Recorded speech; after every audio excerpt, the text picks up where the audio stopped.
चलिए आपका इस विषय पर बोलेगा भाटी जी 2 अभी मजा आएगा ना भिड़ो। मिनट का समय देखिए शुरू होता है अब। ये जो गमछा अदला बदली इसलिए नहीं हुई कि इसमें वक्ता, श्रोता और एंकर अभी तीनों कंफ्यूज हैं विषय को लेकर। विषय ये नहीं है कि एप्स्टीन में कौन दोषी है कौन निर्दोष है। विषय ये है कि एप्स्टीन पर चर्चा होनी चाहिए या नहीं होनी चाहिए। मैं नहीं बताऊंगा। हम चले गए उस विषय पे कि एप्स्टीन में किसका नाम आ रहा है, कौन दोषी है। चर्चा इसलिए होनी चाहिए कि एप्स्टीन एक दुर्दांत अपराधी था। अरे बाप रे, उसने घिनौने अपराध किए, वो यौन अपराधी था, वो रैकेट चलाता था। उसने दुनिया के बड़े बड़े नेताओं को अपने यौन जाल में, रैकेट में फंसाया,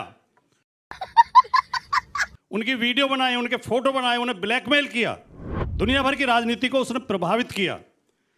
और अगर उसमें हमारे देश के किसी व्यक्ति का नाम आ रहा है तो इस पर क्या देश में चर्चा नहीं होनी चाहिए?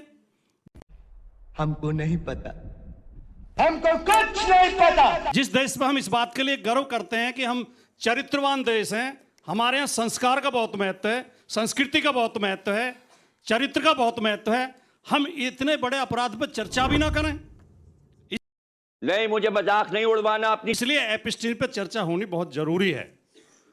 और दूसरी बात, विदेशों में बहुत उदाहरण आपके सामने, क्योंकि यह समय कम है। अमेरिका में, यूरोप में किसी राजनेता का नाम किसी ऐसे अपराध में आते ही वो राजनेता तुरंत रिजाइन कर देता है और उसके खिलाफ जांच बैठ जाती है। ये बड़ी अच्छी बात कही आप। राष्ट्रपतियों तक ने रिजाइन किए हैं। हम क्या इतने बेशरम होते जा रहे हैं कि ये अभी जो कह रहे थे विवेक जी, शायद मैं आपका नाम भूल गया, विवेक जी,